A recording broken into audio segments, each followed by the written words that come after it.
Hello and welcome to There's Life After Funding Denial. I'm Alana Linaire. Alana rhymes with banana if you have an American accent. If you don't, it does not. I'm the founder of Team Toad House and Toad House Games. Toad House Games is a visual novel indie game studio, and I'm sure by the title you can guess we didn't get funding. So we're going to go around the room and just have a quick introduction from everyone. Glenn, you're next on my screen. Take it away. All right. Hi, everyone. My name is Glenn. I am an indie developer and the face and fingers behind Spartan Studios. We are a macro studio based out of Kingston, Jamaica. And as you might have guessed, on my current project, I didn't get funding. Maya, go ahead. You're next. Sure. I'm Maya. I'm the community manager for Team Toad House, which is also part of Toad House Games. We're a self-care clubhouse, and we aim at fostering a self-care focused community to hopefully then sell our games as well. Jake, go ahead. I'm Jake. I'm a game designer in the suburbs of Philadelphia and primarily a solo studio. And I have never successfully fully funded a game. So here I am to talk about how to do things on a shoestring budget. And Danny, wrap it up. I'm Danny Silvers, CEO of Lantana Games, and I'm also broke. We have something in common. Can't ask for a better wrap up than that. Lovely. Right. So what we're going to start with is a story of a time we applied for funding and didn't get it. So you kind of get a spectrum of all the ways you can get denied funding. So I'll go first. In September, Toad House Games. So we're making a game called Call Me Sarah. Sarah is CERA. It's a wholesome game about making friends as an adult. It's a very diverse LGBT-friendly cast, a female lead. It is a fledgling indie studio. So we didn't get funding. If I were to do it again, I would do it differently. So part of it is on me. There were things that were in my control that I could have done better, but there were a lot of things out of my control. But that's not what this panel is about. It's about what happened after. So just side note on the during, though. During it is okay if it's completely stressful. Like those stress nightmares when you're dealing with money and funding and stuff, it was horrible. It was horrible, like horrible. But anyway, we didn't get funding. We're making the game anyway. So I was talking to Nelson, who makes a dog airport game and a bunch of others if you're unfamiliar. He has a panel. I think it was yesterday that he had a panel, or he was on a panel. He suggested that I reuse art assets and I make smaller games in the same world. And I kind of ran with that idea. So we have a handful of vignettes coming out this year that reuse the music and art assets from the main game while we work up to making the main game that will give us a little bit of money as we sell those vignettes. They're like their own full-fledged games, but they're just shorter than the main game. And we're using that money to fund further the main game so we can put, hopefully, cool things like VO and such into the main game that's coming out next year. The other thing is we have a very enthusiastic community, which I'll let Maya talk more about that. But our community between Twitch and Patreon, they've been helping us out monetarily and with their time because they play test for us. That's something that needs to be addressed. We also got a very generous, no strings attached donation of $3,000, which that set us up for contracts to make sure everyone's paid correctly and is protected. That paid for our trailer, which can go to our Kickstarter. That will also go on our YouTube. And without a trailer, who cares about the game? You know, you need some things to set up. So without that $3,000, like that paid for a lot of the art, it paid for the trailer, it paid for the contracts. That setup really set us up really good. And then finally, a lot of people don't address it because there's a lovely myth of the solo, what's the word, auteur? The fancy word for auteur, of solo auteur myth, which you get help. No one's an island. So whether or not you're ready to admit it, everyone gets help from everything, even if it's just a person paying for rent while you figure this out or like helping you, roommates, etc. I have a partner who, as a Christmas present, said, while you're working on this game for the next year, I will pay for rent. So I have rent and food on the table thanks to my partner. We had the $3,000. And I have a great community, and that's how we're getting this game done, as well as creative, lowering scope and reusing assets. Glenn, would you like to go next? Okay. So mine is kind of like this convoluted backstory, but I got into game development very, very, very, very much buying into the idea of that mythical auteur, right? Like in the game, the movie was like my inspiration. We don't have a formal industry here in Jamaica. So a lot of that is me going out and finding information and testing out things. So I've done, you name an indie mistake, I've probably done it. Built your own engine? Yep, that's me, wasted 4 years. First game was a roguelike, a big action roguelike, kind of mimicking Binding of Isaac. So I went through that. So I'm learning as I go.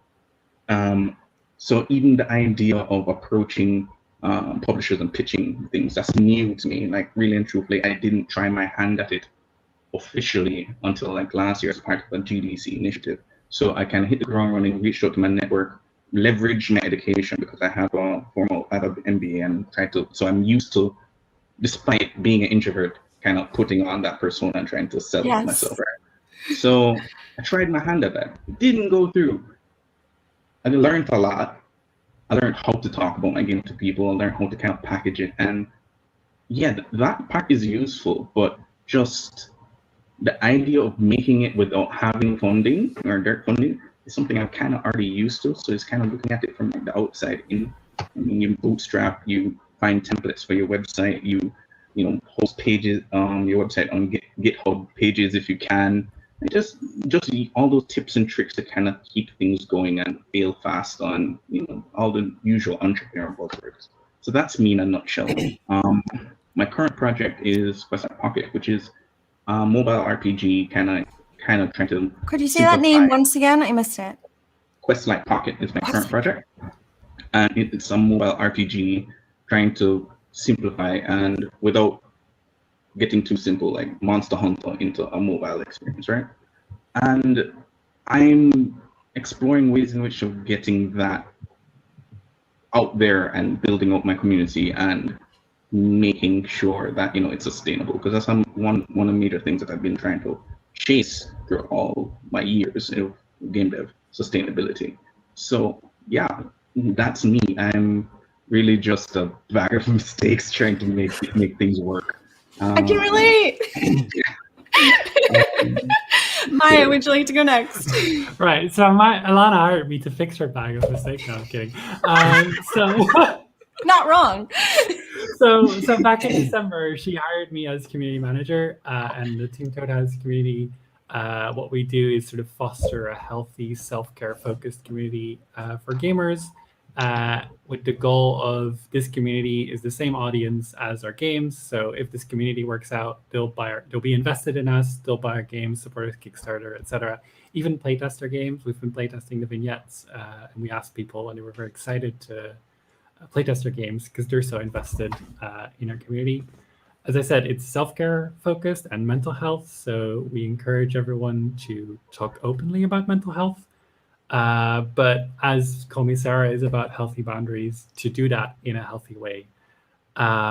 So not only do you have the members to sort of be healthy, not overshare, not sort of make us their therapist. That's basically the first rule. Like, we're not your therapist. Alana and I, we're not trained professionals, nor should we be made someone's therapist. But we'll still be supportive. So what we mostly do is like give people tools sort of on how to take better care of yourself, feel better. If people are very stressed, we often recommend to journal because that can get your mind decluttered, as opposed to like, oh, you can DM me, because allowing people in your DMs sort of invites an unhealthy relationships potentially, which is not what we want. Because in the end, we're both just humans as well. We need to take care of ourselves as much as the community.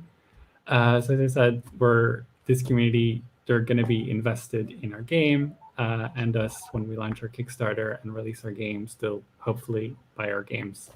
And that Kickstarter, yeah. They will buy our games. No, I'm here with hopefully too. I'm sitting here like, yes, please. Go on, sorry. On that Kickstarter, don't worry. We're launching a Kickstarter on May 10th, Mario Day. So please look forward and pledge if you can. Mm-hmm. Yes. Thank you, Maya. Jake, go ahead. So where to start? I've done a shoestring budget for all my stuff. So I guess the beginning is probably the first time that I really dealt with this. I made my first game right after I dropped out of a PhD program. Pretty much just bootstrapped it on the heels of whatever funding that I had for my PhD. And by funding, I mean student loans. I was also running a crafting studio at the time, so I amped up all my work on crafting, making like glassware, decals, t-shirts, that sort of stuff. So partially funding through that, partially funding through whatever leftover rent money. And I lived with my partner. So I knew that if I couldn't come up with the rent, I wouldn't be homeless. Yeah. And not having to worry about that makes a big difference. It allows me to take creative risks. Yes. So I did all that, and then sold really well at the first event that I ever went to, and did nothing else with that game. Didn't sell anything online. So when you make games, you hope to have some sort of like financial buoyancy to go from one project to the next. You make one, you do okay, you fund the next one, you do okay, you fund the next one. Maybe at some point you have outlier success and you're comfortable for a lot longer than that. But usually you pretty much just go from one project to the next. So I didn't have the funding that I expected to have to make another game. So I started focusing on game jams, and my next game came from a game jam. And rather than spend the same like 13 months that I spent on my first game, I released my second game in like 2 weeks. And I was like, it doesn't have to be perfect. It just has to be out there. And I brought it to events and was like, here's the one that I made for like 13 months, and here's the one that I made in 2 weeks, and everybody loved the shorter one. Of course they did. Why did I spend 13 months on the first one? Which taught me a really important lesson. So when you don't have the funding that you expect to have, that's not going to prevent you from releasing a game, right? It's going to give you less to work with in terms of like where you can make sacrifices and what you can choose to spend. And you won't get everything that you want. Like when I first released my second game, I hated the art. I hated it so much, but it was done. And I did revisions to that game over the next 9 months.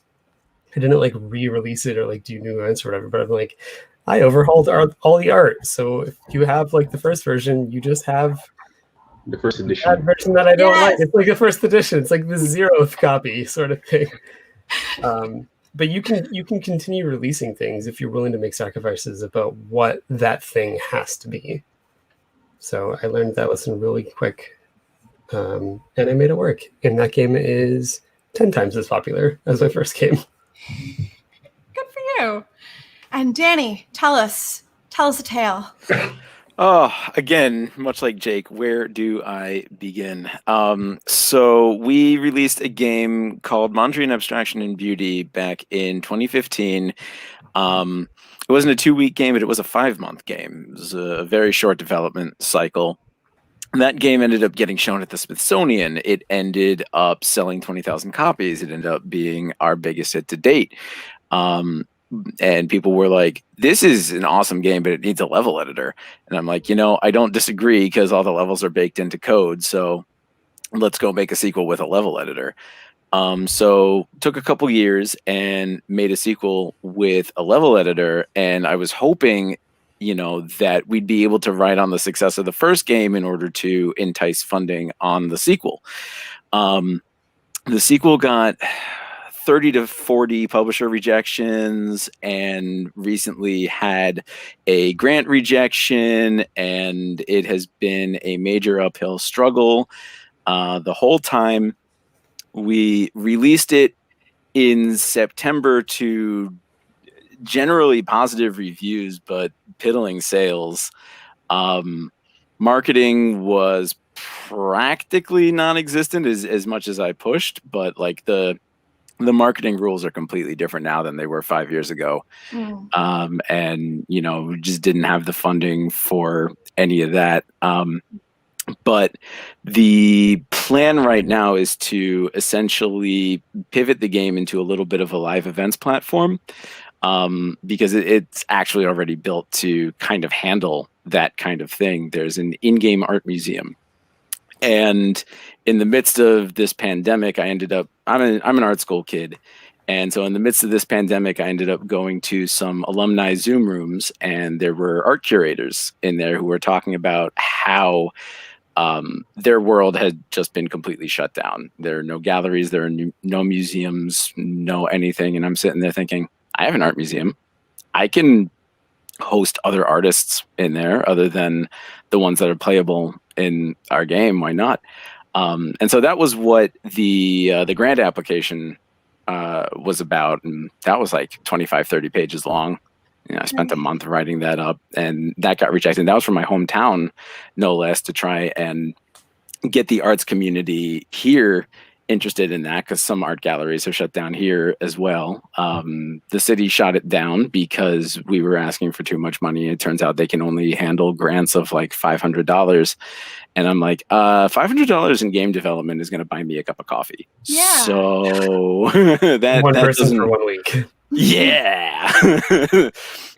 So I'm like, I can maybe work with that if I just crunch and never sleep, but I promised myself after college that I would get sleep every night. So it's still an uphill struggle, but surviving, and we've got a product out, and it's a product that, at the very least I'm proud of, and that I think has a lot of possibilities going for it. I mean, so we are actually doing a pretty cool thing. I got reached out to by a tabletop game developer with a game called Mondrian Blocks, and our game is Mondrian Plastic Reality.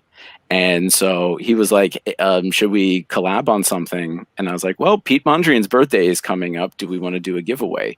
And so we set up a Gleam.io page, and that giveaway is up to like 400 or 500 entries right now and going through Sunday. So, hooray for giving away copies of a game that's already made no money. But sometimes you can't even give it away. I know. You can give it. But no, the tabletop game is definitely a great value add in that. So it's nice to be able to build that kind of bridge at the very least. And both games that honor a very cool artist that really influenced a lot in terms of art and architecture in the 20th century. So it's nice to be able to build up these business relationships and push things in new directions that you can never expect. Well said. And you bring up a good point. There's a lot of time and money put into things that might not come to fruition. Like, we have a lot of myths in our industry of people refinancing their mortgages, or like they worked really hard and it was only that. There's always other stuff going on. But the time and the money that goes into grant applications and their pitch deck to send to publishers, and then if you want to like go further and even customizing a title page, it's still time. Even if it's 10 minutes, it's still extra time that, especially if you're a smaller indie team, is then taken away from making the darn thing. So like, and that's the worst part, especially when you're on a 1 to 5 person team. Anytime somebody has to get pulled away to go do something other than making the game, that is kind of a value risk right there. Even a convention, because a lot of the times you have to ask yourself, is this convention really worth the time and money just to show off like an alpha or a beta project when it's costing us $1,000 to $5,000 to go there, and that's a significant chunk of change that really should go toward programming. So, but then you're like, yeah, but it's going toward marketing. So maybe we do have to earmark this. So it's definitely a fighting plateau thing. Yeah, Sorry, we ran into that on a very small scale recently with a game jam where we spent 10 days making a really small game. And near the end, we're like, well, how do people know that our game exists? Should we do a trailer? And we decided yes. And that trailer took 6 hours from one person from a game jam. Like that's almost a whole day of game jam work. And we had to decide, like, is it worth it to do that? And like, yes, it was. Because like the rest of your work doesn't matter if nobody knows that it exists. Yes. So like marketing is important. You do have to do that. And I think making that cut prematurely can really mess up your project. But that brings us to what we were discussing when we were discussing what we're going to talk about during this panel. One of the things that we wanted to talk about is what we would like to see. And one of the things is prototype funding. So feel free to talk on that. Who would like to start? Oh my God, prototype funding. I wish it was easier to get prototype funding because we always want to fund people who are already successful. True. Like, oh, you did this thing and are already in a position to do another thing. Here's more money to make that happen.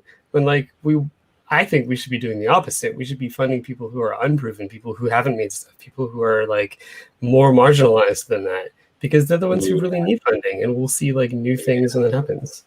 Where does that come from? Who's gonna do that? I don't know. I think those type of funds probably have to come out of educational institutions or like government, some mix between the two.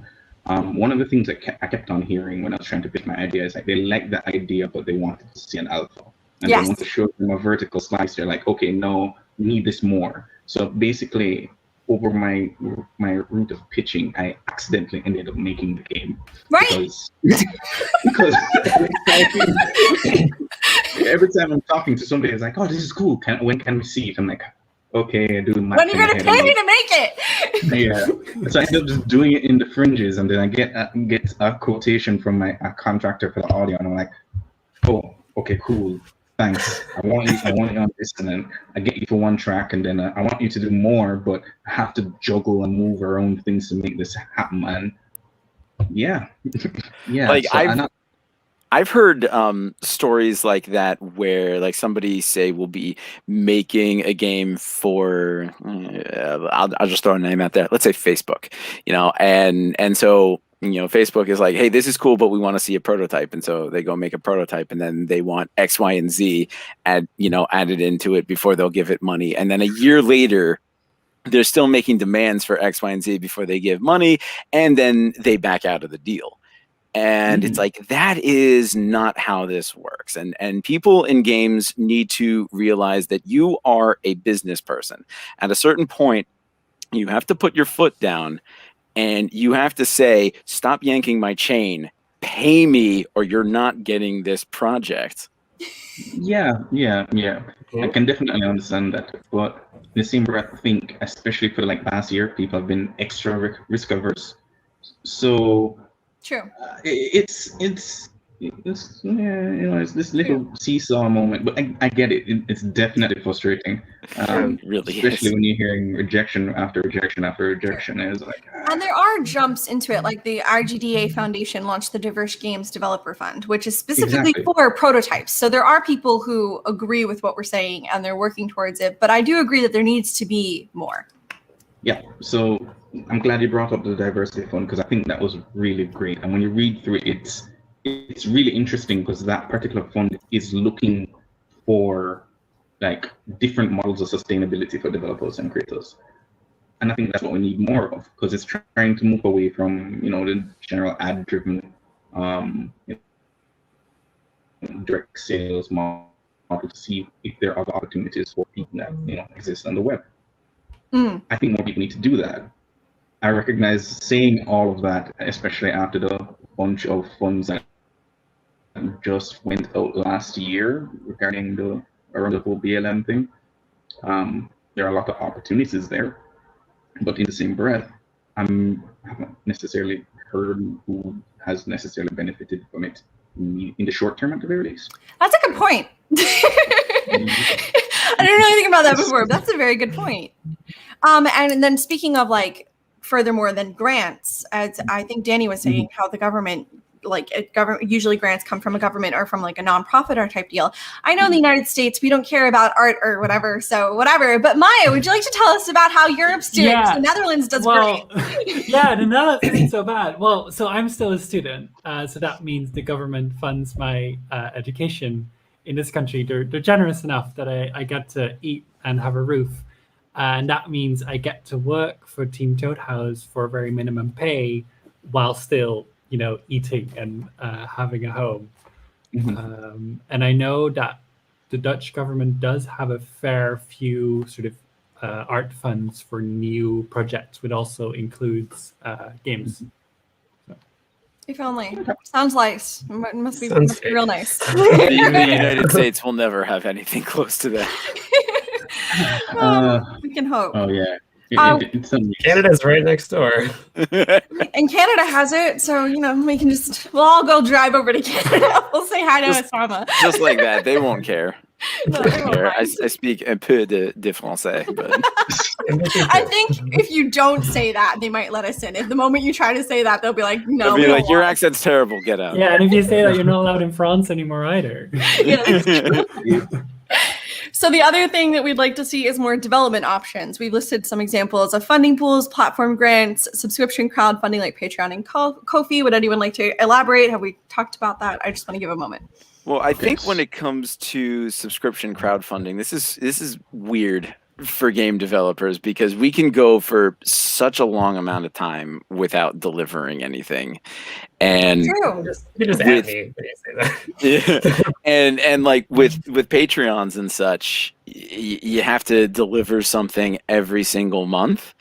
And in game development, it doesn't quite work like that, especially if you're a small team and you had to go to some event, or you're like me and your desktop died on you and you don't really have a development environment at the moment, or all these kinds of things can happen versus somebody who's like a photographer or making music or something like kinds of art that have much faster turnaround times than games. You don't actually have to do monthly stuff on Patreon. There's another option where you can receive funding every time that you make a thing.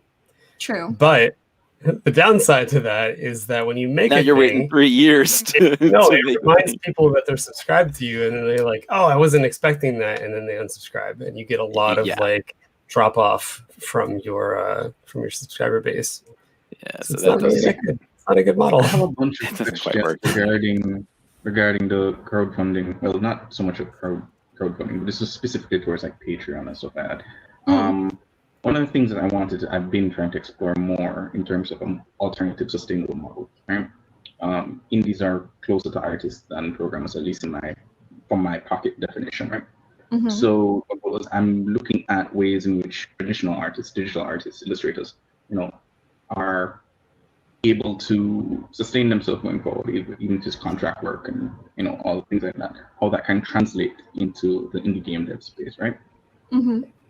And then I run smack dab into the Epic Apple situation, which is funny enough. You can't use Patreon to fund almost any of your mobile games, at least to my knowledge. If somebody knows differently, message me on Twitter. Really? And tell me how I am. Yeah. There was some kerfuffle the other day in that pretty much all income has to happen through the storefront. You can't allow players to get benefits or anything in the game through alternative means. Could you make it that they are funding your studio and not your game? That's what you have to do. So that's what a number of the other developers do. They have like a little fund the studio, or this is not a battle pass, or stuff like that. Funding options. But it's funny that as a indie, you run into this edge case implication that can mean so much. Because I can imagine Patreon being adapted for a mobile game pretty successfully. I can see that path happening, right? Right. I mean, it's basically almost a webcomic model, like a micro games as a service kind of solution. Mm. So just being aware of that opportunity makes you pay attention to the industry a little bit more. Yeah. Right. So you kind of you start paying attention to Epic. Epic is not just this abstract entity that may or may not publish your game. It's now, okay, they may be advocating for my interests. I should probably pay attention to this. That's a good point. Like, you think that with little indies, we're like 5-10 tops people that we could just go about our business. But no, things that happen with the major players in the industry affect us too. And so that's another sink of our time that we need to keep on top of the news. A lot of reading. Yeah.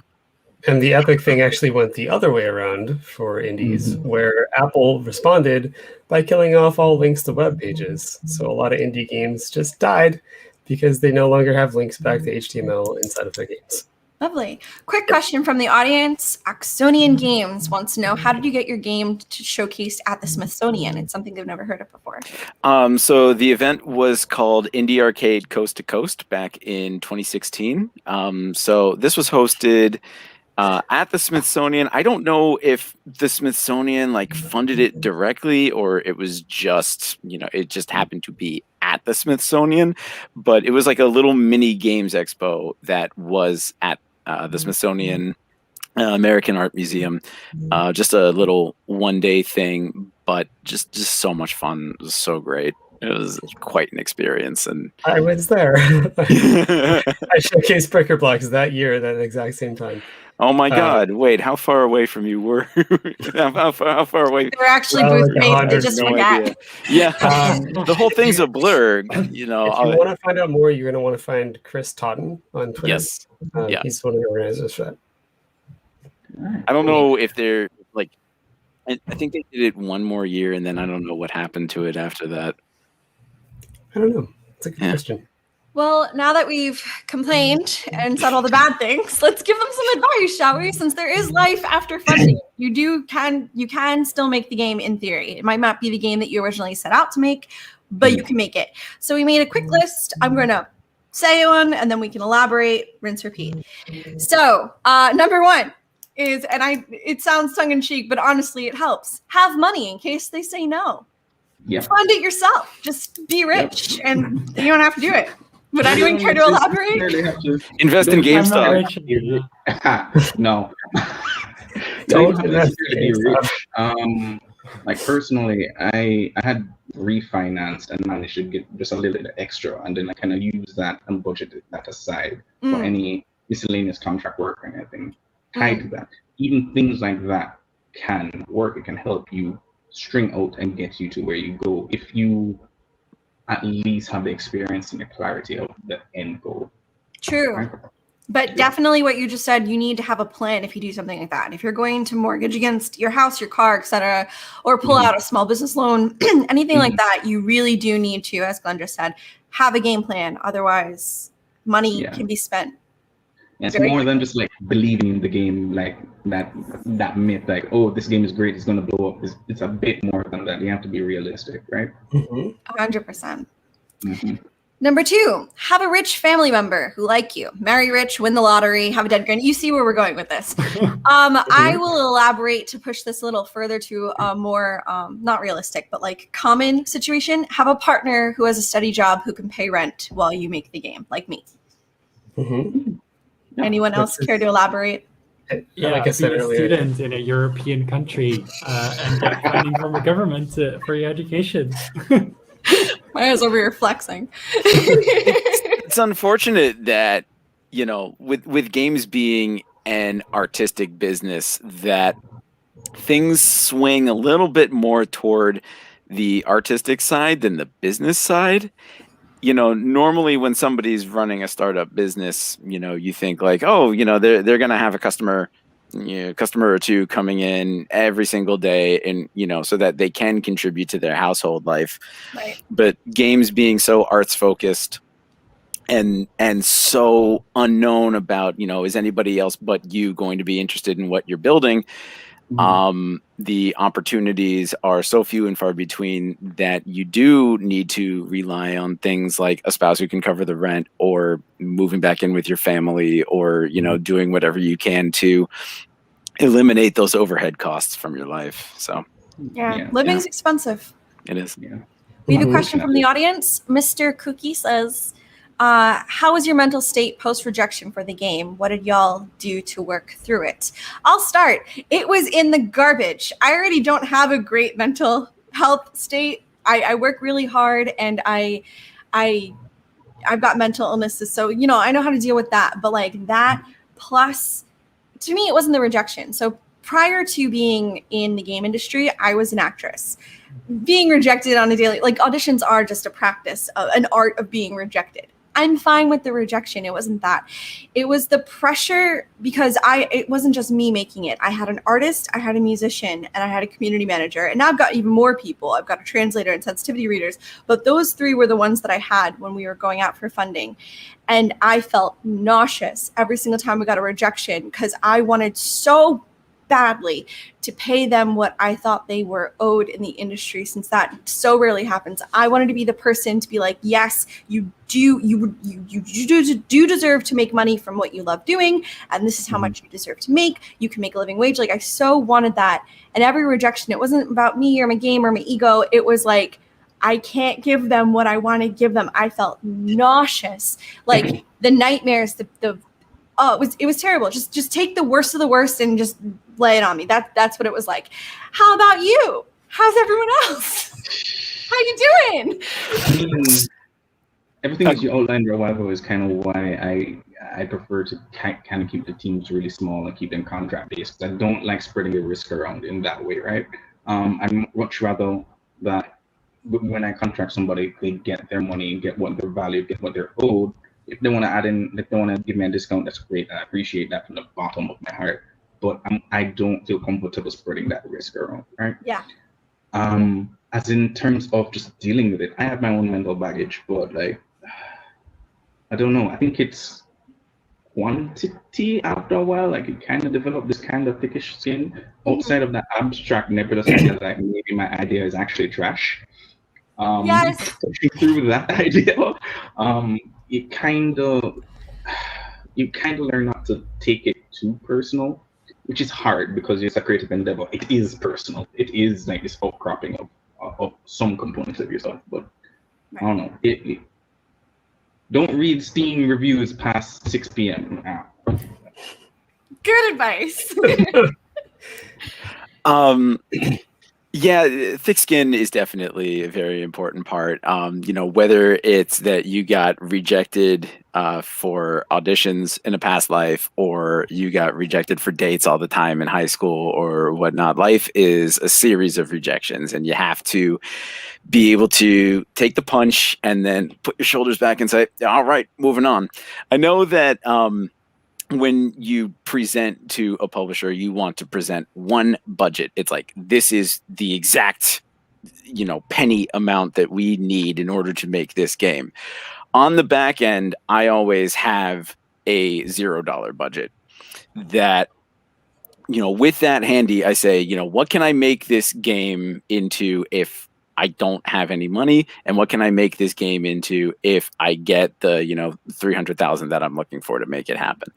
And yeah, the $0 version is very scoped down, but then oddly, I find myself being able to come closer to like $150,000 or $200,000 version, just based on time and effort, even without the money. Mm-hmm. And once you know what you're doing, you're kind of like, do I even really need the money, people coming at me? Or, should I really just like scrape together whatever pennies I can, focus solely on marketing, and then just stress myself out to make a game? Right? All of a sudden you're like, that cut that they take in perpetuity. Yeah, like that's what this panel's about. But right. The life after funding development is really just being like, guess what? You need to be self-sufficient, no matter what, because this industry will eat you alive. And, it's a matter of, are you going to be able to climb out of the muck, or are you going to let it swallow you? Well said. Yeah. So there's like two things that I've gone through when my stuff hasn't done as well as I hoped it would. The first, you both kind of touched on, is like, what am I going to do? What am I going to do? If I don't have any money, what am I going to do? And going through that means that you have to have an answer to that question. And it's usually not as bad as you think. Like, what am I going to do? Well, I don't know. I can get a different job. I can go work in the gig economy, which sucks, but it'll like pay the bills. I can move in with my parents. I'm not going to be homeless. Like, the worst case scenario is not as bad as you think it is most of the time. You can probably get out of it. The other question is like, well, maybe I've already made my best stuff. Maybe my best work is behind me, and the only ideas that I have left now are not good. And that's why they're not getting funding. That's why people aren't buying them. Oh, no. And that's another question that's like really important to get through. Because if you are here to make games, they're not. The best ideas are not behind you. You are a game developer not because you have made a game. You are a game developer because you make games. Well said. It is an ongoing verb that you do over and over and over again.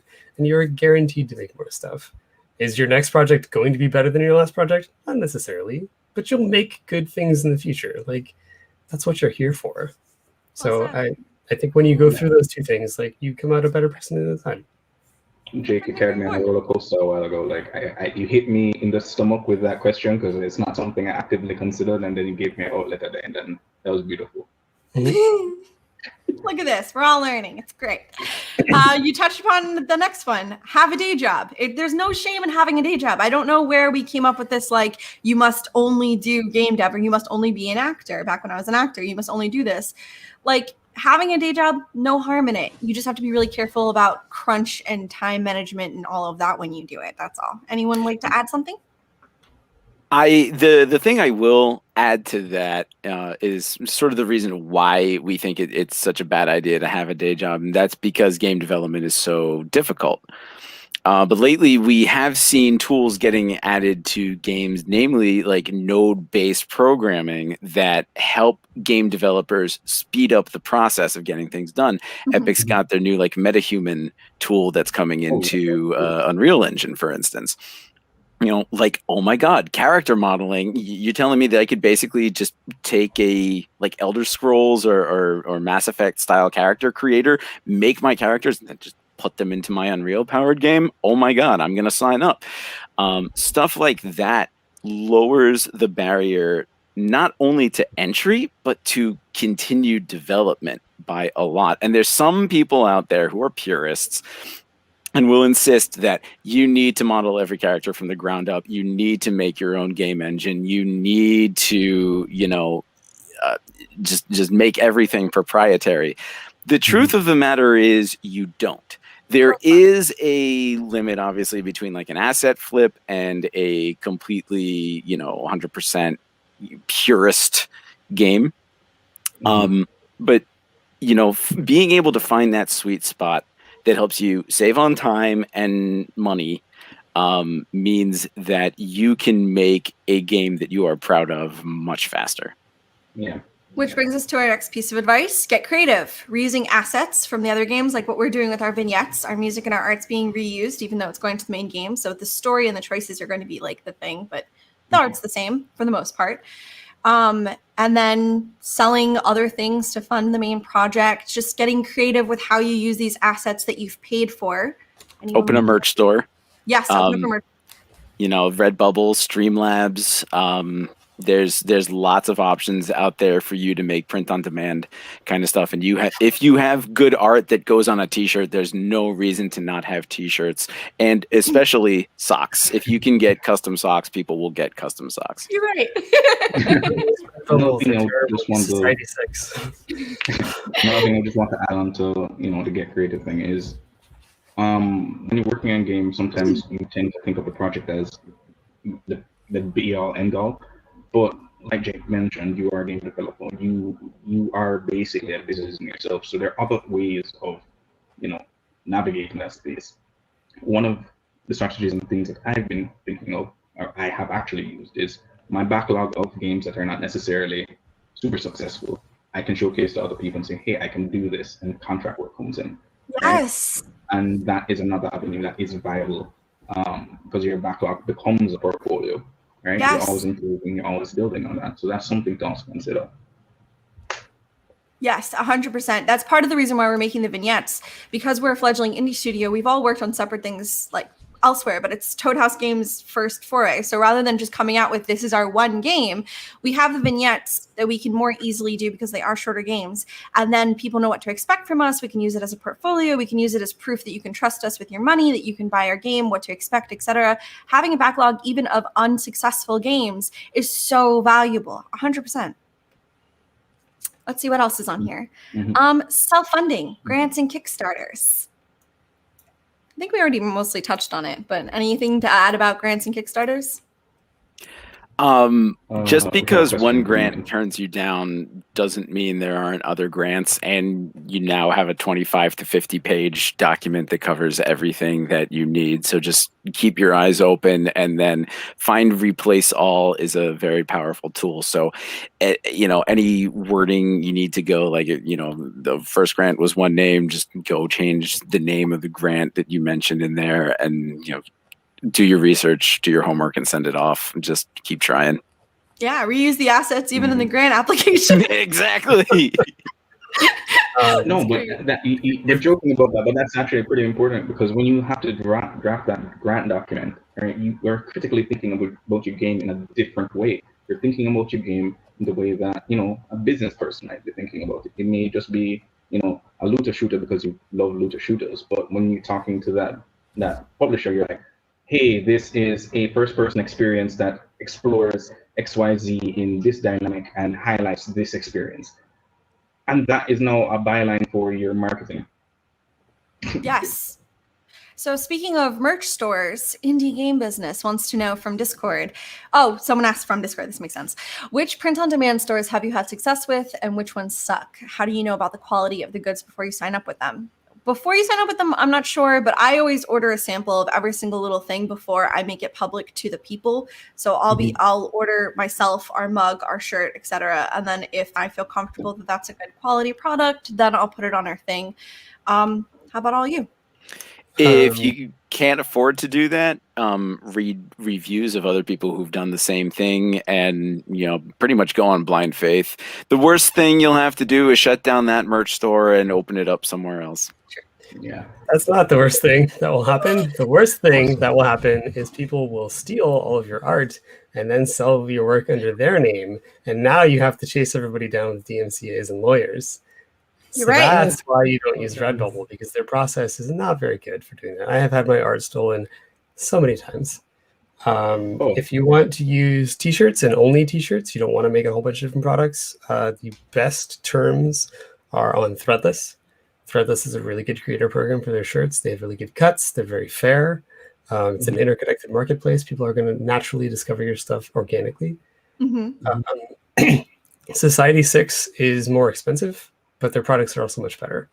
The artists that I know that do print-on-demand stuff all use Society 6. Redbubble is a trash fire in my experience. Threadless, it's great because if you're doing a more creative payment structure, if you will, and your artist, for example, Heather Gardner is our background artist and our concept artist for Call Me Sarah, and they have a Threadless for their own stuff because they're an artist. Well, when we sell Call Me Sarah and stuff, things that they've worked on, they automatically through Threadless get a cut of that. So everything that with their design that they helped make, they get a cut automatically. I don't even have to cut them a check. Threadless does it because in their little process, I can put X% goes to Heather. And that is another way to be creative, to pay your people what they're worth, even if you don't get funding. Yeah. It's great. Yep. So not everybody has is just buy a laser and then you can make all your own on-demand stuff. That's true. Which is what I do. Everyone has a laser today. Just buy a 3D printer and a laser. And don't sell them to anybody. You can just buy one. That's how I felt when they gave me the keys to the moving truck. I was like, you're just giving me a 16-foot. Okay.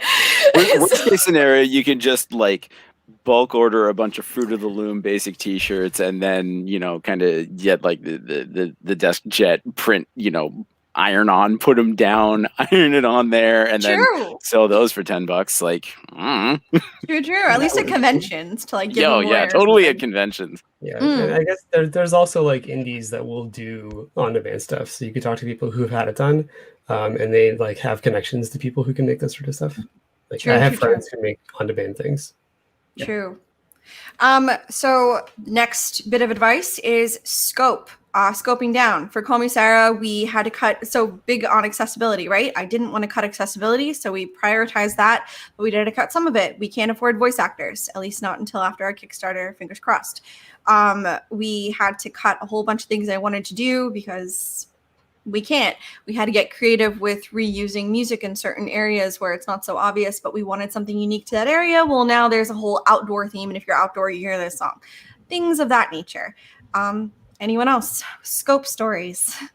Okay. Scope story. I have the Grim and Tonic, which is a I love that visual game. novel thank you very much. You're welcome. Which is a game that I released prior to working on a current project.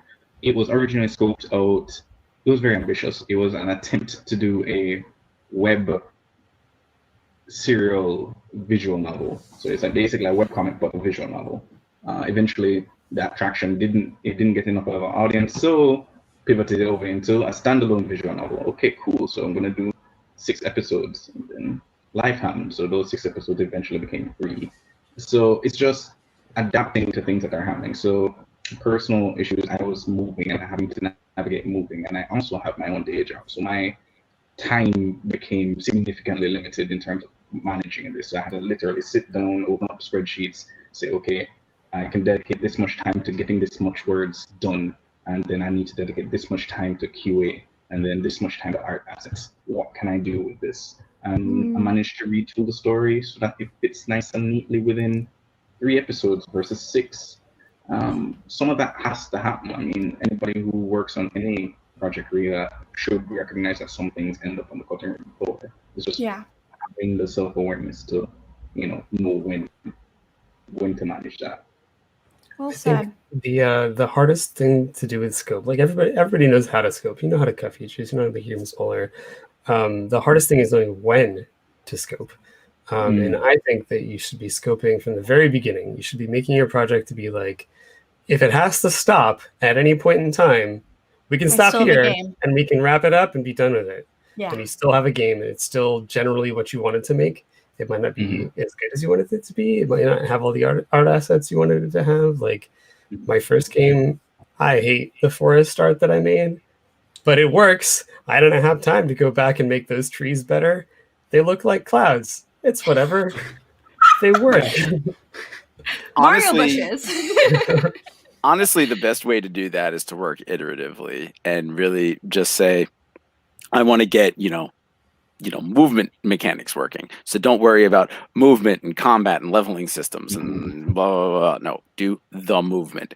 Once you get that working and feeling good, then you say, now for the combat. And then, the tiny little bits of combat. One little thing at a time. And as you're going through, you'll look at your concept doc and be like, I don't really need that. And then you'll just naturally scope and be like, that doesn't fit with what I'm making now because I've taken things in a different direction. Games evolve. Exactly. Yeah. Exactly. Don't feel like you're locked into the design doc you wrote. Honestly, that's why I don't write single design docs anymore. I really prefer having just a bunch of documentation and going back and forth between them. The last bit of advice we have before we throw to questions from the audience is build a community and make the game later. Maya, you've been quiet and you build a community, so go ahead. Wait, that's kind of before Maya gets too started. Yes. Y'all got like 5 minutes, and then we're going to move everything over to Discord. So yeah, there you go. Sure. All right.